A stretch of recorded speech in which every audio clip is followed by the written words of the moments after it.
कल रात ईरान की जानिब से पाकिस्तानी इलाकों पर कुछ रॉकेट और मिसाइल फायर किए गए, लेकिन उस वाक़े के बाद पूरे पाकिस्तान में एक तूफान बर्पा हो गया।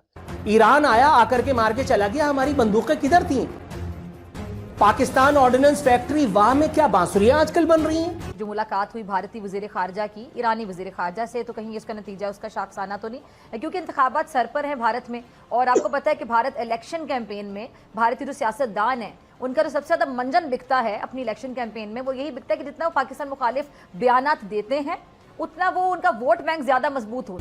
पाकिस्तान और ईरान के दरमियान जंग करवाने की पूरी ताकत से कोशिश की जा रही है। आइन missile, Maheen missile, Shaheen missile, ये सब कहां चलेगा? ये शब बारात पे चलाओगे? पूरी पाकिस्तानी कौम परेशान है कि पाकिस्तान ने आखिर ऐसा क्या कर दिया था कि हमारे दोस्त मुल्क ने, हमारे बरादर इस्लामी मुल्क ने हम पे हमला ही कर दिया। ईरान का वही वजीर खारजा, वो ये कहता है कि पाकिस्तान के ऊपर हमें एक और हमला करना पड़ा तो करेंगे। एक तरफ आसिम मुनीर साहब, आली मर्तबत आर्मी चीफ साहब, वो आंख बंद करके और लंबी सी खूंखार बंदूक से निशाना साध रहे हैं। ये निशाना कहां लग रहा है भाई? इंडिया पे तुम नहीं चला सकते, ईरान से तुम्हें डर लगता है, अमेरिका से जैसे ही अमेरिकी मरीन्स पाकिस्तान में उतरते तुम लिहाफ ओढ़ के सो जाते हो। नमस्कार दोस्तों, जय हिंद, वंदे मातरम। दोस्तों, स्वागत है आप सभी का मेरे channel India Pakistan news update में। दोस्तों, फिर से आ गया हूँ एक और नए वीडियो के साथ। तो दोस्तों, जैसा कि आपने सुना था, ईरान ने मंगलवार को पाकिस्तान में मिसाइल और ड्रोन से हमला कर दिया। इस हमले के पाकिस्तान में किसी को भी उम्मीद नहीं थी। हमले ने पाकिस्तान के एयर डिफेंस की पोल खोल कर रख दी है। वहीं पाकिस्तान के जवाबी हमले के बाद भी पब्लिक भड़की हुई है। इस बीच पाकिस्तान में लाल टोपी के नाम से मशहूर जैद हमीद ने ईरान के हमले को बेवकूफ़ी भरा हमला बताया। इसके साथ ही भारत के खिलाफ जमकर जहर उगला। जैद हमीद ने धमकी दी है कि पाकिस्तान ने अगर युद्ध किया तो ईरान का कुछ नहीं बचेगा। लाल टोपी ने कहा कि ईरान की ओर से हुआ हमला नासमझी में हुआ है, जो नहीं होना चाहिए था, लेकिन उनके अंदर भी गद्दार है ईरान के अंदर, जिन्होंने ऐसा करके ईरान की रियासत को नुकसान पहुंचाया है।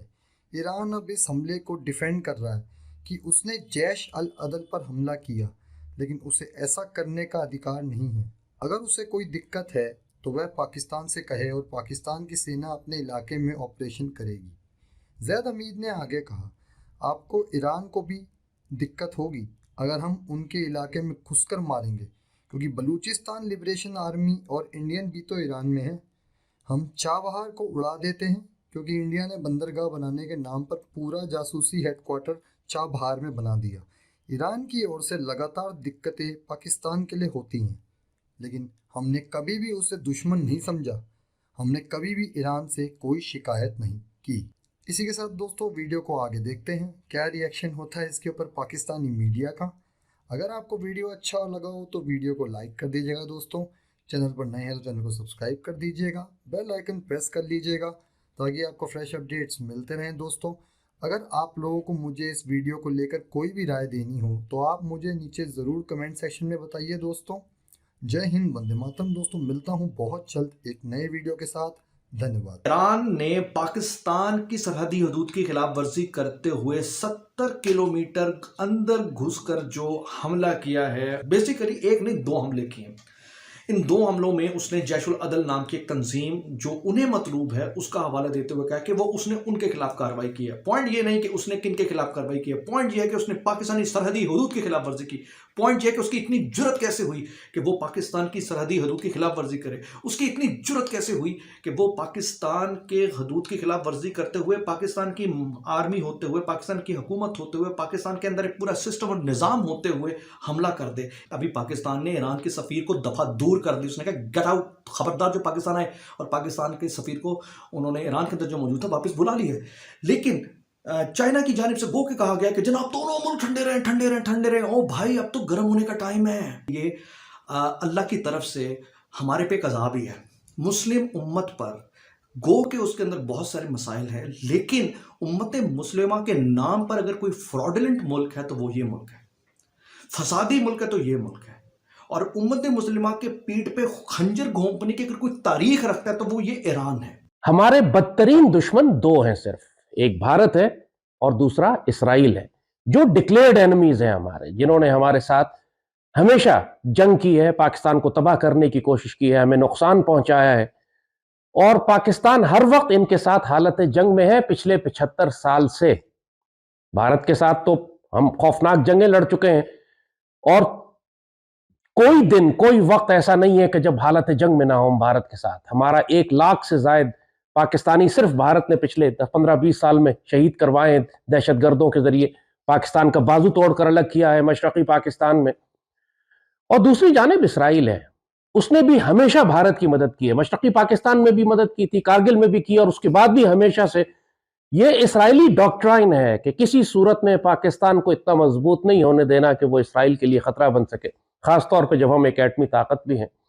इसलिए वो भारत की हमेशा मदद करते हैं पाकिस्तान के खिलाफ। अमेरिका, इसराइल और भारत, इनका बेसिकली जो पपेट ईरान है ये अंडर कवर एजेंट के तौर पर, लेकिन इसका कवर उतर चुका है। अनफॉर्चुनेटली चूंकि हम अपना सही मुकदमा नहीं लड़ते इसलिए हम इसे छोड़ते जा रहे हैं। उम्मत मुस्लिमा इस पर तवज्जो नहीं दे रही। कोई बात नहीं, खैर है। इस बात को अपने जहन में रखिए, क्या इस सरहदी हदूद की खिलाफ वर्जी इन्हें बहुत महंगी पड़ेगी।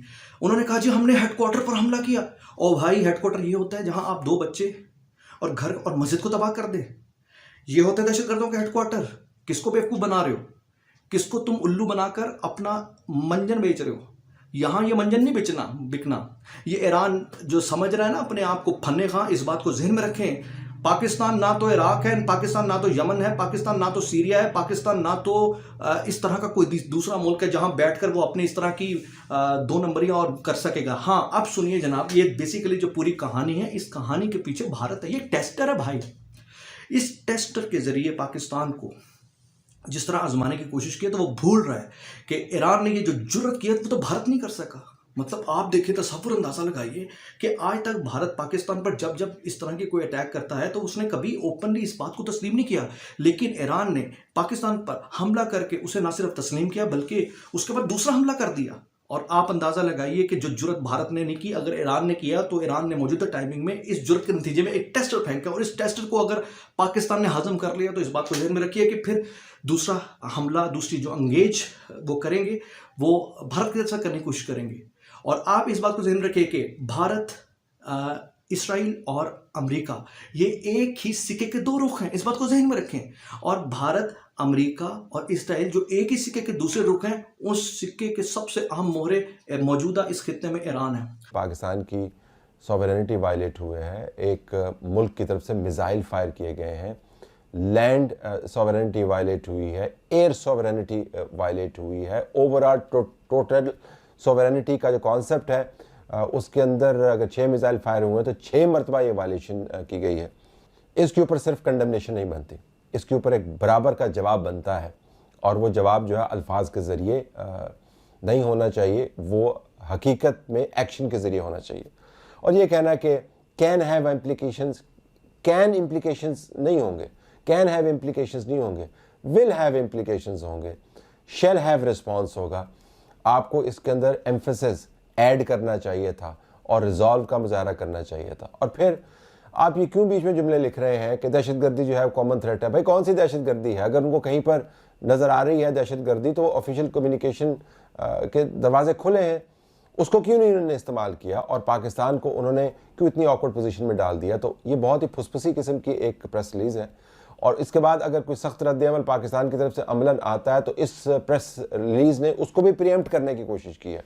आप डिप्लोमेटिक कम्युनिकेशन की बात उस वक्त करते हैं जब आपने हिसाब बराबर कर लिया होता है। कमज़ोर जगह से अगर आप डिप्लोमेटिक कम्युनिकेशन की बात करेंगे तो दूसरा आपके साथ टेबल के ऊपर ताकत के ज़रिए डील करेगा। तो बुनियादी तौर पर तो इस प्रेस रिलीज़ का कोई फ़ायदा नहीं। अपने प्यारे भारत को सपोर्ट करने के लिए सब्सक्राइब बटन ज़रूर दबाएं। जय हिंद, वंदे मातरम।